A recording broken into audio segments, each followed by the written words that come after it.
o demônio... já começa. Vou dar uma amenizada nas palavras, mas o demônio e as drogas, né? A cocaína, as drogas. Boa noite, Ana e Matheus. Como vocês estão? Estamos bem? Adoro o canal e finalmente resolvi contar para vocês um dos meus relatos. É uma moça, tá? Esse em especial, pois foi o mais marcante. Eu ficaria muito feliz se você lesse, Ana. Desculpe se ficou muito grande, mas é interessante. Beijão enorme para vocês, os nomes foram trocados. Muito obrigada. Meu nome é Fulana, hoje tenho 23 anos, mas quando eu tinha meus 17 anos, eu andava com uma turma de amigos muito grande. Íamos em eventos, parque, casa de amigos, festas e por aí vai. Ficamos todos juntos por muito tempo, mas conforme o tempo passou, muitas coisas pesadas aconteceram. Infelizmente por pessoas de fora. Em resumo, eu sempre gostei da religião espírita. Era onde eu mais me sentia encaixada. Foi onde eu mais me sentia encaixada. Frequentei por muito tempo um centro de umbanda, kardecista e afins. Conheci de tudo um pouco, mas no fim das contas, hoje pratico bruxaria natural livre e não me considero Wicca, pois há coisas que não concordo e não acredito relacionadas à mesma. Enfim, eu sempre acreditei nessas coisas, mas nessa época eu andava afastada de tudo que se referia à religião, ou até mesmo um simples agradeça pelo seu dia, ou acender uma vela que seja para o meu anjo da guarda. Andava bem descuidada. Eu era estudante. Dias de semana eu tinha aula, mas nos finais de semana eu só enchia a cara.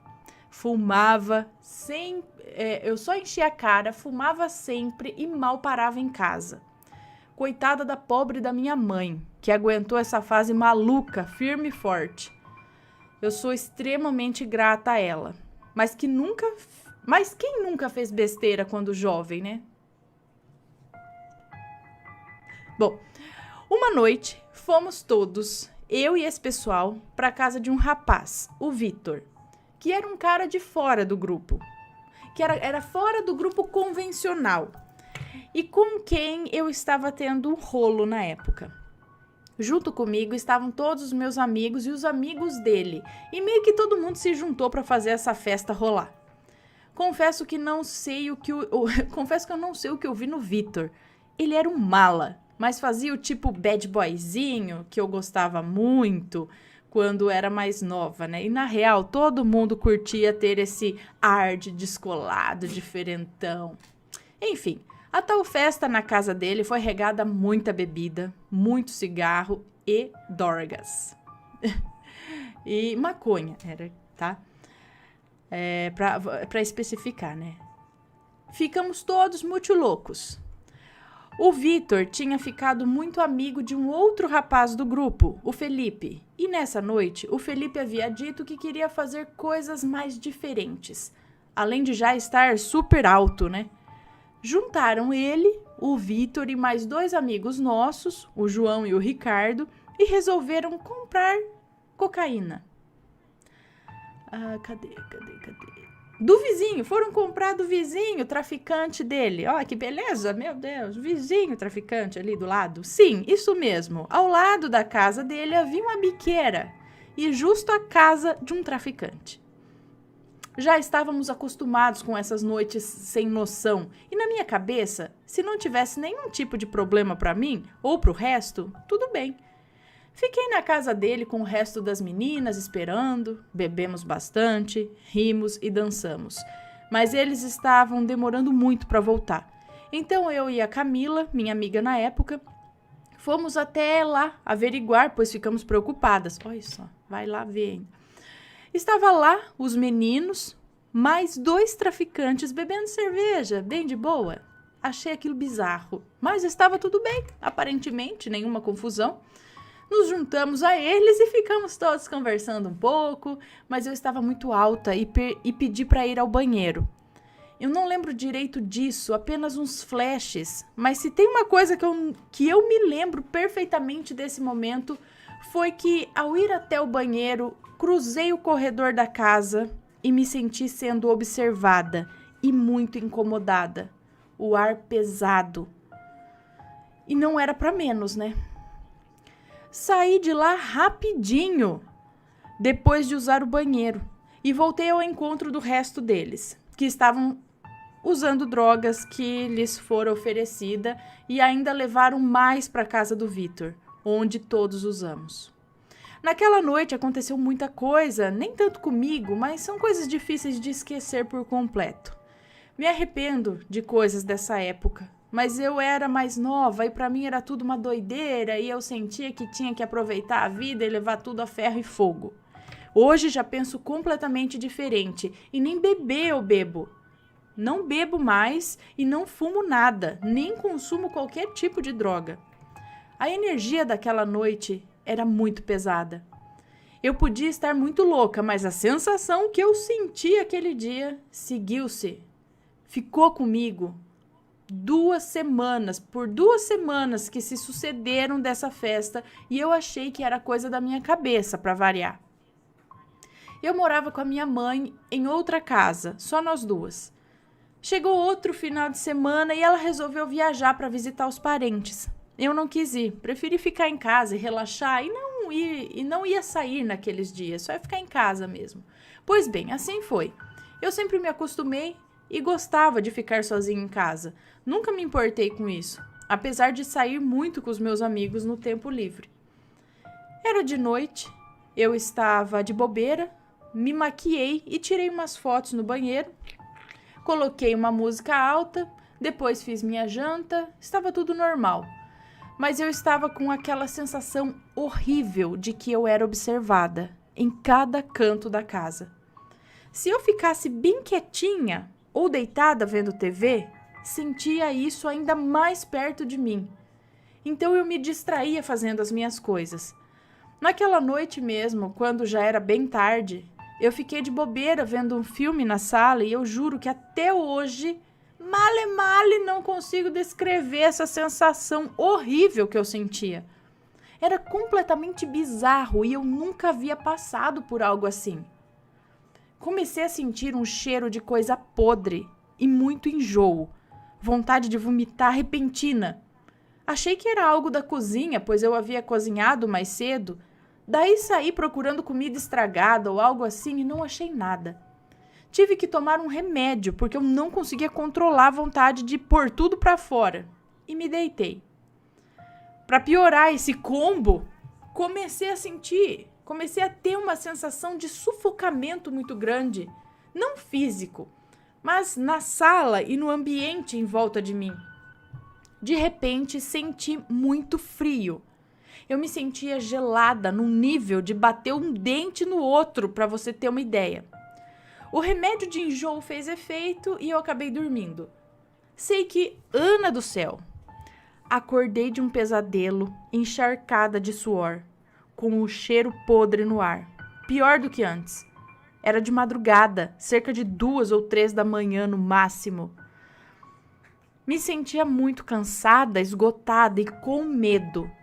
Cheguei a chorar muito naquela noite, porque no fundo eu sabia que algo estava muito errado e o sofá que eu estava, na sala, dava de frente com a janela.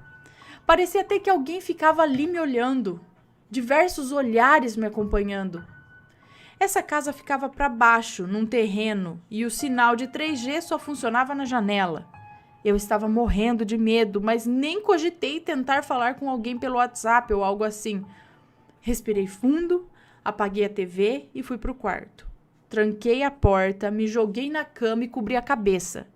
Fiquei ouvindo uns barulhos lá na sala. Eu não consigo nem descrever o quão bizarra foi essa situação e quanto eu estava assustada. Só dormi porque comecei a rezar. Passei as semanas seguintes me sentindo muito exausta e muito assustada. Não saí muito no final de semana e eu e minha mãe andávamos brigando demais. Estranhamente, o meu pai, que é divorciado da minha mãe, me ligou naquela semana que se passou e disse que queria me ver. Dito e feito, fomos nos encontrar e ele estava extremamente preocupado. Nunca vou me esquecer do que ele me contou. Primeiro começou me dizendo coisas sobre o espiritismo, principalmente sobre a linha kardecista que ele segue. Me emprestou um livro sobre, Eu amo ler, então acho que assim ele percebeu que eu entenderia melhor. E disse que nas semanas anteriores ele sonhou comigo e sentiu algo muito estranho, e foi no centro que ele sempre vai.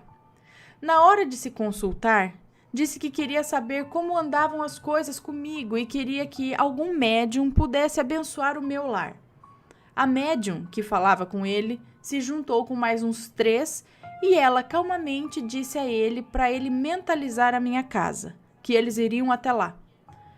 Aí que a coisa fica estranha. Ao chegar lá, eles tomaram um susto. Havia um demônio na minha casa, um espírito sem luz que não tinha desejo nenhum de sair de lá. Com muito trabalho, e eu não sei bem como, eles trouxeram o tal junto com eles, que incorporou em um dos médiuns. Meu pai se assustou, disse que a expressão do médium era medonha e ele gritava que queria ficar lá, em casa, comigo e que não queria me deixar em paz. Eu não havia contado para ninguém sobre os meus episódios em casa, então me espantei quando meu pai me contou o que aconteceu. Ele chorou muito falando comigo. Disse que eu devia tomar muito cuidado com o que eu tomar muito cuidado com o que eu fazia e onde eu ia. Porque muitas pessoas, assim como eu, são esponjas e absorvem energias e podem atrair certas coisas. Nunca contei à minha família algumas coisas que fazíamos e hoje até me sinto envergonhada por tanta besteira. Mas espero que o meu relato sirva de exemplo para muitas pessoas perceberem o quanto os espíritos sem luz e os demônios estão onde menos imaginamos e nosso corpo é um canal aberto. Então devemos nos proteger. Aconteceram coisas comigo depois disso, mas a coisa mais forte e bizarra que aconteceu foi isso. Adoro o canal, muito obrigada pela oportunidade. Um beijo para você, muito obrigada por compartilhar o relato com todos nós.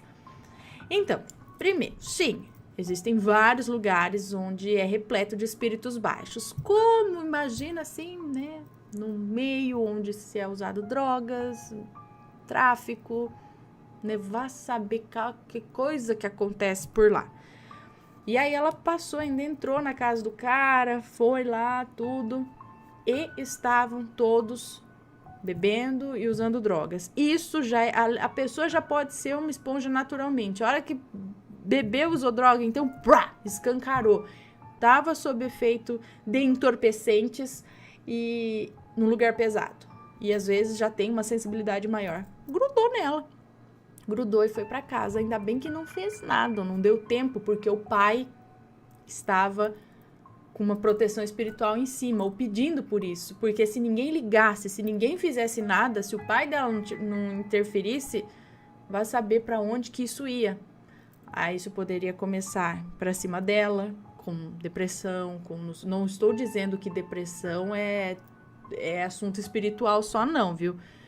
Eu acho que pode ser também, mas, não, porque tem que ser tratado com remédio e tudo mais, né, a depressão. Não é só por causa de espírito, não. Mas pode acontecer também, acredito eu, minha opinião. Entendeu? Que obsidiando a pessoa, é isso, né? Vai ficar lá. E é o que começou a acontecer com ela. Começou a se sentir observada, aquela sensação ruim, cheiro ruim, que é de espírito baixo. Quando você sente cheiro ruim, não sabe de onde vem. Tem que não saber mesmo de onde vem. Aí... é a mesma coisa quando a gente sente cheiro de rosas, cheiro de flores. Geralmente, né, não é algo ruim que tá lá. Seria sinônimo de algo bom, uma presença espiritual boa. Agora, cheiro de podre, aí a coisa fica feia. Mas é isso, pessoal.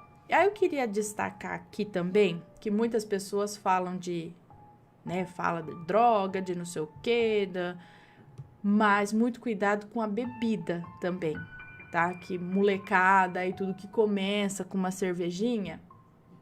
Algumas pessoas vão ficar nisso. Algumas pessoas ficam só numa cervejinha, não sei o que lá, nada demais no final de semana. Mas muitas passam do limite, sabe? A linha é muito tênue entre você tomar uma cervejinha controladamente e você vai tomando uma cervejinha, 2, daqui a pouco você é um alcoólatra, né? Então, muito cuidado. Não é aquela coisa linda das propagandas, não, tá? Não é, beber não tem amigo, se não bebe não tem amigo. Calma lá, gente. Para pra pensar. Se eu preciso me entorpecer bebendo para poder fazer alguma coisa, tem algum problema, né? Vamos ver isso, que problema que tem, porque a gente consegue se divertir muito bem sem estar. É possível isso. Agora, se não for, vamos ver o que tá acontecendo, né? Porque não é legal, né? Quem passou já por experiências assim, quando passa do limite, é muito fácil passar do limite. A pessoa não fica legal, a situação pode perder o controle e a gente pode puxar mais espíritos ainda atrás da gente, vampirizando, não é mesmo? Então, cuidado, porque tem um monte de propaganda aí, lindo, vamos lá. Uma coisa é você degustar, é você apreciar, né, uma cerveja, um negócio, tá? Mas aí, no limite, sempre fala beba com moderação, né? Mas quem que bebe com moderação? Me fala. Bem pouca gente, não é? Na maioria é pra chapar o coco mesmo, né? E aí é que tá. Então, muito se fala de outra... Não tô defendendo nenhuma droga, não, aqui. Mas tô falando que a cerveja não é tão santa assim. Porque é muito fácil passar do limite. Vide vários acidentes de trânsito, coisa assim. Porque não, eu não tô usando droga. Só tô tomando uma cervejinha. E aí acontece. Brigas e tudo mais, sabe? Só um alerta. Aí é qualquer tipo de coisa que tire a sua... que abra o seu espírito aí para coisas ruins se aproximarem, certo? Se alguém quiser completar as minhas palavras com palavras mais sábias, por favor. Aí quem entende mais de espiritualidade e